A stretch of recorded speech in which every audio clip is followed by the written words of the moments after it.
तो आज हम बात करेंगे हिस्ट्री के चैप्टर फर्स्ट के पार्ट 2 के बारे में।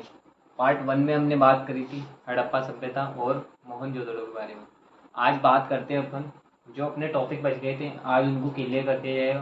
और पिछले कोई टॉपिक जो भी थे उनमें यदि कहीं भी कोई किसी को कन्फ्यूजन थी तो आप उसमें कमेंट कर सकते हो, बिल्कुल आपको उसका रिप्लाई मिलेगा। तो आप देखिए इधर शॉर्ट टाइप मेरा मकसद है बताना कि कितना आसानी से कितना इजी मैं आपको बता सकता हूँ। मैं पूरी कोशिश करूँगा।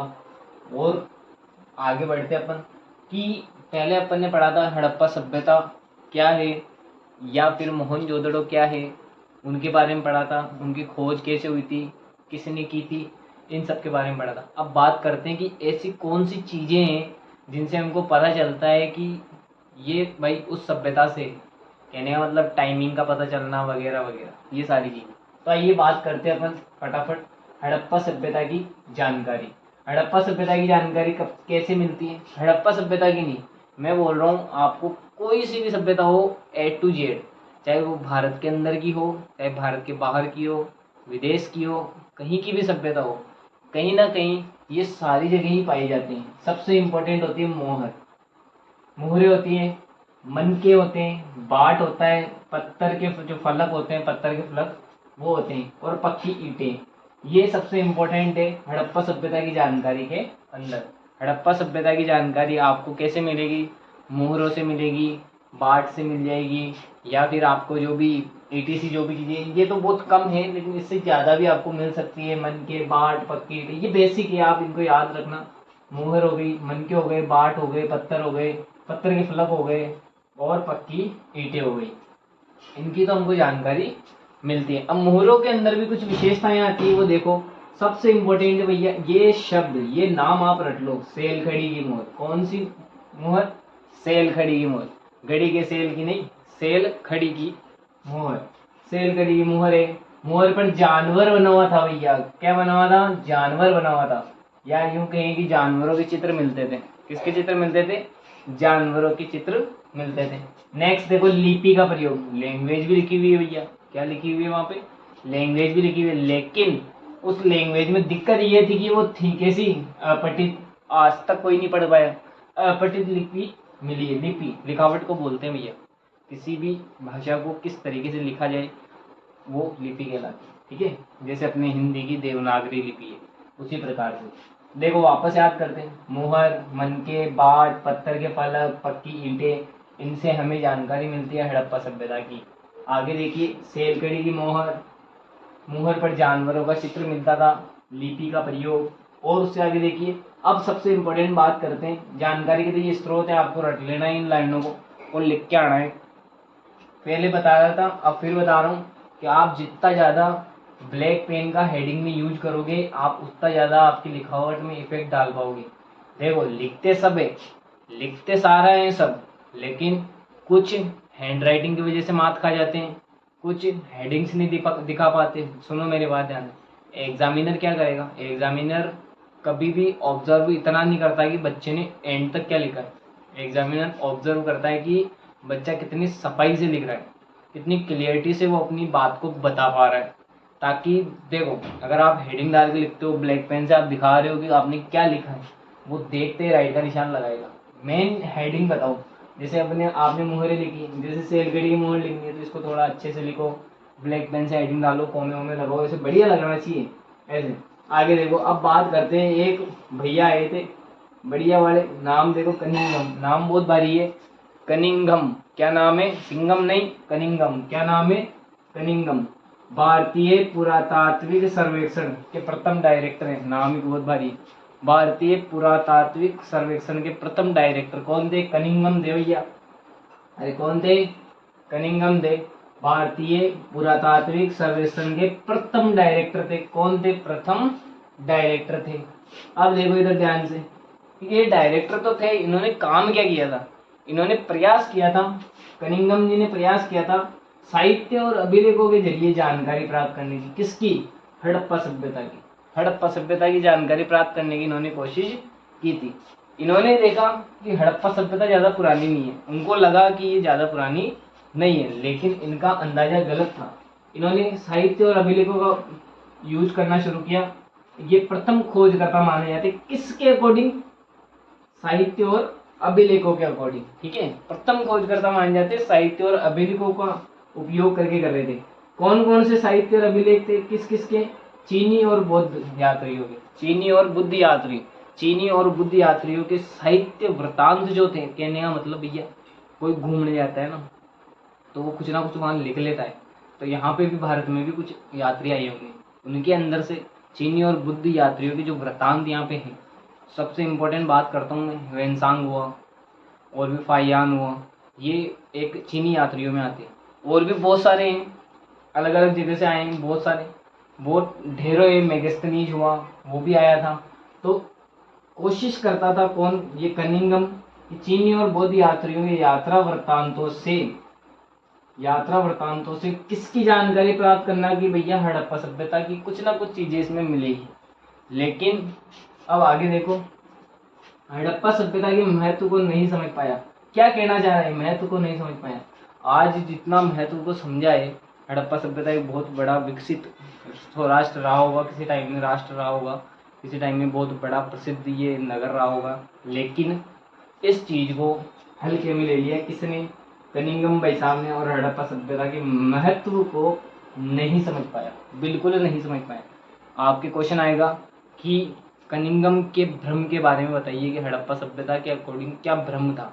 तो कनिंघम का ये भ्रम था कि वो सोचता था कि 14 से 7वीं शताब्दी के आसपास ही लगभग टाइमिंग रहा होगा। लेकिन उसका ये भ्रम था, उसने यात्रा वृत्तांतों का बहुत अच्छे से अध्ययन किया था, लेकिन फिर भी वो पूरी जानकारी नहीं दे पाया। फिर भी भारतीय पुरातात्विक सर्वेक्षण के प्रथम डायरेक्टर के रूप में इनको जाना जाता है। इनका क्वेश्चन आ सकता है आपके 2 नंबर 3 नंबर का आ सकता है कि कनिंघम के विचारों के बारे में बताइए, कनिंघम के भ्रम के बारे में बताइए, कि आपके एग्जाम में आ सकता है भैया। तो आप कनिंघम को पढ़ के जरूर जाएं, very most important 12th class के लिए। देखो बहुत इम्पोर्टेंट कि अभी आप स्मार्ट वर्क करना शुरू कर दो। सुनो, स्मार्ट वर्क करोगे तो ही आप बहुत बड़ी चीज़ को छोटी चीज़ के रूप में डिफाइन कर पाओगे। आप ज़्यादा नहीं पढ़ सकते, 100% गारंटी मेरी। आप लंबा कंटेंट नहीं दे सकते, इसलिए कोशिश करो जल्द से जल्द और छोटे रूप में ज़्यादा याद कर लो। जैसे यहाँ पे जानकारी के सिमटे, मोहरे, मन के बाट, पत्थर के फलक, पक्की ईंटें, सेलगड़ी की मोहर, मोहर जानवरों का चित्र, लिपि का प्रयोग, साहित्य अभिलेख वगैरह का यूज किसने किया? कनिंघम ने किया। कौन था? भारतीय पुरातात्विक सर्वेक्षण का प्रथम डायरेक्टर था। आगे देखो, हड़प्पा सभ्यता के महत्व को ये समझ नहीं पाया था। इसको भ्रम के रूप में जाना जाता है, भ्रम के रूप में जाना जाता है कि भैया ये कनिंघम का भ्रम था, इसको लेके, हड़प्पा सभ्यता को लेके। लेकिन अब ये क्या कर रहा है? इसके महत्व को समझ नहीं पाया, इसलिए इसको इतना ही पढ़ना है। हो सकता है आपके घुमा के क्वेश्चन आ जाए, इसलिए ये है। नेक्स्ट देखो, खोज की घोषणा। अब ये सबसे इंपॉर्टेंट है भैया, खोज की घोषणा। खोज की घोषणा कब हुई? देखो 1921 में हड़प्पा सभ्यता की जानकारी मिली, हड़प्पा शहर के बारे में पता चला। धीरे धीरे वहाँ से पता चला कि हड़प्पा सभ्यता का उत्खनन हुआ, दयाराम साहनी जी ने वहाँ पे उसका उत्खनन किया। अगले ही साल मोहनजोदड़ो के बारे में पता चल गया राखलदास बनर्जी द्वारा, जो अपने पार्ट फर्स्ट के अंदर है। उसमें आप वापस जाके देखोगे, वीडियो को मिस कर दिया होगा तो उसको देखोगे तो आपको पता चलेगा हड़प्पा और मोहनजोदड़ो के बारे में। तो उस चीज़ की मेन जो घोषणा होती है दुनिया के सामने किस बंदे ने की? John Marshall. मार्शल लॉ होता है ना, वैसे नाम याद रखो, जॉन मार्शल ने 1924 में। देखो 1921 के अंदर हड़प्पा सभ्यता की खोज हुई, 1922 के अंदर मोहनजोदड़ो की खोज हुई। किस किसने की? दयाराम साहनी, राखलदास बनर्जी। दयाराम साहनी, राखलदास बनर्जी, ये 2 बंदे थे। ठीक है, इन दोनों ने खोज तो कर ली, पर इसकी उद्घोषणा कब हुई कि भैया ये खोज मानी जाएगी और पढ़ी जाएगी? कब हुई? 1924 के अंदर। किसके द्वारा? जॉन मार्शल के द्वारा। किसके द्वारा? जॉन मार्शल के द्वारा। 1924 में। क्वेश्चन आ जाएगा छोटा बहुवैकल्पिक, option A B C D, answer दो। तो उसके अंदर आप बता सकते हो उद्घोषणा कब हुई हड़प्पा सभ्यता की खोज की। अब खोज से ही शब्द बना है, 1921, 1922 और 1924 कंफ्यूज हो जाओगे। इसलिए एक पूछेगा हड़प्पा सभ्यता की खोज किसके द्वारा कब की गई, एक हड़प्पा सभ्यता के बाद में पूछेगा मोहनजोदड़ो की खोज कब किसके द्वारा की गई। लेकिन यहाँ पे देखो खोज की घोषणा कब की गई दुनिया के सामने? जॉन मार्शल के द्वारा 1924। क्वेश्चन ध्यान से पढ़ो, नंबर रह जाएंगे, इसलिए बोल रहा हूँ ध्यान से पढ़ो। विशेषताएं क्या क्या है और देख लो, अन्य विशेषताएं क्या क्या इंपॉर्टेंट बातें रहती है। देखो, एक सींग वाला जानवर, ये सबसे इंपॉर्टेंट याद रखना भैया। हड़प्पा सभ्यता के अंदर मोहरों के ऊपर अंकित एक चित्र मिला है, एक सींग वाला जानवर। अब वो क्या है क्या पता नहीं, लेकिन एक सींग वाला जानवर जरूर है। हो सकता है अपने यहाँ तो गेंडा है, बाकी हड़प्पा सभ्यता वाला वो पता, उनको जाके पूछना पड़ेगा वहाँ पे। लेकिन देखो, एक सींग वाला जानवर, बेटा ये तो पढ़ना ही पड़ेगा आपको। अगर किसी जानवर के बारे में, पशुपालन के बारे में पूछा जाए तो बोल देना मुहरों के ऊपर। मुहर ठप्पा होता है ना, ठप्पा मुहर, उसके ऊपर एक श्रृंगी, एक श्रृंगी, एक श्रृंगी मतलब एक सींग वाला जानवर अंकित मिला। किस पे? मुहर पर। किस पे मिला? मुहर पर मिला। सेकंड देखो, आभूषणों से लदी मूर्तियां मिली भैया, आभूषणों से लदी मूर्तियां मिली, महादेवियों के रूप में पूजा जाता है वहां पे, ऐसा माना गया आज के वर्तमान लोगों के द्वारा। लेकिन किसको पता है कैसे मिली? आगे देखो, योगी की मुद्रा। एक भाई साहब तपस्वी थे, जैसे अपने यहाँ पे बाबा रामदेव है, उसी प्रकार से योगी जी हैं। योगी की मुद्रा, मुहर पर आद्य शिव, आद्य शिव का रूप माना जाता था। योगी की मुद्रा के अंदर बैठे थे, एक व्यक्ति मिला, मतलब साधु महाराज समझ जाओ आप, भगवाधारी जो होते हैं वो मिले। किसके रूप में? योगी की मुद्रा के रूप में, आद्य शिव के रूप में इनको जाना जाता है। तो इनको एक बार वापस देखना आप, और शुरुआत के अंदर जो क्लियरिटी थी उस समय आप इसका स्क्रीनशॉट ले सकते हो और प्रयास करना। इसकी नेक्स्ट स्लाइड पे बात करते हैं अपन कि आगे की जितने भी टॉपिक है मैं कोशिश करूंगा उनको भी क्लियर कराने की। Okay, thank you.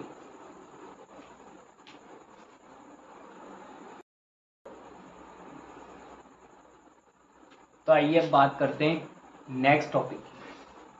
अब बात करते हैं कि हड़प्पा सभ्यता का पतन कैसे हुआ, क्या क्या कारण थे कि वो पतन की ओर उन्मुख हो गई या खत्म होने की कगार पे आ गई, बर्बाद होना जिसको बोलते हैं, पतन, दी एंड। जैसे पिक्चर का दी एंड होता है ना, वैसे हड़प्पा सभ्यता का भी दी एंड हुआ था भैया। कैसे हो सकता है? पहला कारण है जलवायु परिवर्तन।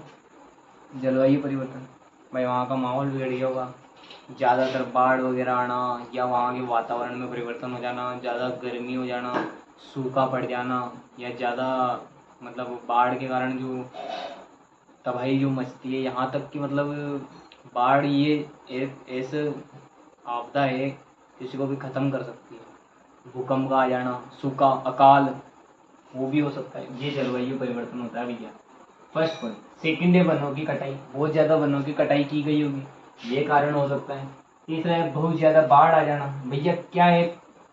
फर्स्ट है जलवायु, दूसरा है वन, तीसरा है बाढ़, चौथा है नदियों का सूख जाना। भैया ये नदियां हैं, हो सकता है क्या हो गई होगी? सूख गई होगी। पांचवा है जंगल, वनस्पति, पेड़ पौधे, पशु पक्षी किस कगार पे पहुंच गए? मरने की कगार पर पहुंच गए। जमीन का ज्यादा उपयोग, जमीन का ज्यादा उपयोग हो गया होगा, उस कारण से भी रीजन हो सकता है। सातवां है पश्चिमी सभ्यता का प्रसार, पश्चिमी सभ्यता का प्रसार हो सकता है, कोई आक्रमण हुआ हो उनके, पश्चिमी सभ्यता का प्रसार। ये 7 पॉइंट है, याद करो। जलवायु परिवर्तन, वनों की कटाई, बहुत ज्यादा बाढ़, नदियों का सूख जाना, जंगल वनस्पति पेड़ पौधे पशु पक्षी मरने की कगार पे आ गई, जमीनों का ज्यादा उपयोग हुआ होगा, पश्चिमी सभ्यता का प्रसार हुआ होगा। भैया हो सकता है, यही बोल सकते हैं, एग्जिट कोई नहीं बोल सकता, हो सकता है, ठीक है, कंफर्म नहीं है भाई। किस तरीके से अंत हुआ है किसी को पता नहीं है, आज तक किसी को पता नहीं, लेकिन कुछ साक्ष्य प्रमाण मिले होंगे, इसी आधार पर ये कहा गया है, ठीक है। 7 पॉइंट है भैया, हो सकता है 3 नंबर का क्वेश्चन बन जाए आपके। देखो हड़प्पा सभ्यता का अब अंत कब हुआ, कैसे हुआ? देखो 1800 ईसा पूर्व, चोलिस्तान, पाकिस्तान और भारत का जो बॉर्डर वाला क्षेत्र है उसको बोलते हैं, ठीक है, चोलिस्तान। चोलिस्तान का क्षेत्र देखो इधर ध्यान से, त्याग देना। चोलिस्तान के क्षेत्र में ये सब हुआ होगा, बाढ़ आई होगी, क्योंकि सिंधु घाटी जो सिंधु नदी है वो जहाँ से बह के जाती है, हो सकता है उसका अंत हुआ, जिसको सरस्वती नदी के नाम से भी जानते हैं, उसका अंत हुआ होगा। वहाँ सूखा पड़ा होगा, बाढ़ आई होगी, भूकंप आया होगा, या फिर वनों की कटाई वगैरह कुछ ना कुछ कारण हुआ होगा कि यहाँ से लोगों कहाँ क्या करने लगे, इस क्षेत्र को, चोलिस्तान को, या चोलिस्तान के जितने भी क्षेत्र थे उनको क्या करने लगे, लोग त्यागने लग गए, छोड़ के जाने लग गए। क्या करने लग गए, छोड़ के जाने लग गए। ये अंत था कब, 1800 ईसा पूर्व। कब, 1800 ईसा पूर्व। एक बात याद आई मेरे को, आप वापस बताइए, देखिए इसमें कमेंट करके, बिना वीडियो, अगर फर्स्ट वीडियो आपने देखा होगा तो आपको पता होगा, और नहीं देखा होगा तो आप देखिए जाके कि उसके अंदर कितना क्षेत्रफल बताया गया था हड़प्पा सभ्यता। कमेंट करके जरूर बताएं हड़प्पा सभ्यता का कितना क्षेत्रफल बताया गया था। देखिए किस किस को याद रहा है। आगे देखिए, अब 1800 ईसा पूर्व के अंदर चोलिस्तान के जो क्षेत्र थे उनको जनता ने छोड़ दिया, त्याग दिया। फिर किस तरफ बढ़े वो, गुजरात की तरफ, हरियाणा की तरफ। यहाँ की मतलब यहाँ पे आबादी बढ़ी, गुजरात और हरियाणा की तरफ भागे। क्या करने के लिए, अपना गुजर बसर करने के लिए, जीवित रहने के लिए, क्योंकि यहाँ तो ये सब कुछ हो चुका था। हड़प्पा सभ्यता का पतन के कारण इतने सारे थे, तो दौड़ना ही था इनको। वहाँ क्या करेंगे, मजा लेने के लिए थोड़ी ना रहेंगे। समझ में आई ये बात। इसलिए किस तरफ दौड़े, हरियाणा और गुजरात की तरफ आबादी का विस्तार हुआ। अपना राजस्थान इधर बढ़े भैया। आगे देखो, लास्ट और अंतिम पॉइंट है, क्या हो सकता है आपकी 3 नंबर का क्वेश्चन बन जाए। 3 का तो नहीं बनेगा, लेकिन फिर भी 1 नंबर का ऑप्शनल क्वेश्चन भी आ सकता है, लेकिन 2 नंबर का भी बन सकता है। किस्मत होगी तुम्हारी 3 नंबर का बन जाए तो रट्टे मार के चल जाओ भैया। मोहर की विशेषता बताइए, हड़प्पा सभ्यता में पाई गई मोहरों की विशेषता बताइए। 4 पॉइंट रट्टे मार के चल जाओ। मोहर के बारे में 100% पूछ सकता है। आज तक के एग्जामों में ऐसे ही जो हार्ड पेपर होता है उसके लिए ये क्वेश्चन है, आपको बिल्कुल ये मिल सकता है। पहला, मोहर की पहली विशेषता है सेलकड़ी की मोहर थी। दूसरी, लंबी दूरी के संपर्क की जानकारी मिलती थी भैया। मोहर का महत्व यही था कि मोहरें जो होती थी लंबी दूरी, कितनी दूरी तक का उनके कांटेक्ट रहा होगा। मेरी बात सुनना, आज के ज़माने में आप पासपोर्ट लेके जाते हो घूमने के लिए। क्या लेके जाते हो, पासपोर्ट। पासपोर्ट के जरिए दुनिया में आपकी पहचान होती है भैया। विदेश में जाओगे तो आप ऐसे तो जा नहीं सकते, यहाँ चल जाओ तो आतंकवादी कहलाओ, का है मतलब, पाकिस्तान की श्रेणी में आ जाओगे। समझ में आएगी बात। जो पासपोर्ट लेके जाते हैं उसी प्रकार से पिछले ज़माने में क्या होता था, मोहर का यूज किया जाता था। किसका यूज किया जाता था, मोहर का यूज किया जाता था। और आगे देखो, लंबी दूरी के संपर्क की जानकारी भी मिलती थी। मुद्रांकन से प्रेक्षक का पता चलता था। प्रेक्षक ठप्पा लगा हुआ, अजमेर अपने भारत का है या नहीं है। अब भारत वाला बाहर जाएगा तो वो ठप्पा लगा हुआ देखेगा, अंतर्राष्ट्रीय स्तर के ऊपर पासपोर्ट के ऊपर ठप्पा लगा हुआ होता है, सील। समझ में आएगा, इंग्लिश में बोलते हैं सील। प्रेक्षक की जानकारी या पहचान मिलती है, जिसके पास वो मोहर होगी उसकी जानकारी मिलेगी, अरे बंदा वो राजू भेजो ही ना। समझ में आए बात को। मोहर, और मोहर पे लिपि लिखी होती थी एक पंक्ति के अंदर, एक पंक्ति में लिपि लिखी होती थी। आज तक उसको कभी भी पढ़ नहीं पाए हैं, लेकिन ऐसी मोहरें बहुत सारी मिली है। तो ये सारे टॉपिक है अपने इम्पोर्टेंट टॉपिक है। इनके नोट्स बनाओ, आप आराम से वीडियो को देखो, स्क्रीनशॉट ले लो, इनके नोट्स बनाओ आराम से। आपकी नोटबुक के अंदर बढ़िया से नोट्स बनाओ। कम से कम ज़्यादा से ज़्यादा आपके 2.5 पन्ने भरेंगे, इससे ज़्यादा कुछ नहीं बनने वाला। 2 से 2.5 पन्ने पढ़ के जाओ। चैलेंज है मेरा, 5 नंबर कहीं छोड़ के नहीं आओगे अगर आपने इनकी तैयारी कर ली। इन पॉइंटों से बाहर फर्स्ट चैप्टर से कुछ भी नहीं आ सकता, कुछ भी नहीं आएगा, मैं बोल रहा हूँ। और आप किताब उठा के देखना, जिसको ये लगता है कि ये अनयूजफुल है, आप किताब उठा के देखना। एक दिन किताब उठाओगे, 2 दिन उठाओगे भैया, 27 पेज है, 27 पन्ने, चक्कर आ जाएगा। 27 पन्नों को पढ़ोगे या 2.5 पन्नों को, आपके सामने 2.5 पन्ने पढ़ो, पास हो जाओ। इतना सा खेल है। स्मार्ट जो बंदा होता है ना, वो इतने से भी बहुत बड़ा काम कर जाता है। और बाकी आपकी इच्छा कि आप 27 पन्ने रट्टा मारना चाहते हो या फिर इजी वे में इनको सीखना चाहते हो। देखो भैया, स्मार्ट वर्क बहुत ज़रूरी है। एक शेर होता है, एक गधा होता है। क्या होता है, एक शेर होता है, एक गधा होता है। शेर 18 घंटे सोता है, जब उठता है ना तो 6 घंटे में अपना शिकार कर लेता है और वापस 18 घंटे सोता है। ज़िंदगी देखो। और एक गधा होता है, 18 घंटे पचता है, 6 घंटे सोता है, उसमें भी मालिक उसको बोलता है उठ भग काम कर। जिंदगी आप डिसाइड करो, गधे वाली जीना चाहते हो या शेर वाली। काम मैं बोल रहा हूँ, 27 पन्ने पढ़ो, गधे बनो। 2.5 पन्ने पढ़ो और शेर बनो। इन 2.5 पन्नों में भी वही कंसेप्ट है और आप 27 पन्ने पढ़ोगे ना तो फिर वही बात 18 घंटे काम करने वाली बात होगी। शेर को देखो ना, जिंदगी जियो शेर की, गधे तो दुनिया में मोकला है। Thank you so much. Like and subscribe जरूर करें अगर आपको अच्छी लगी हो तो। Thank you.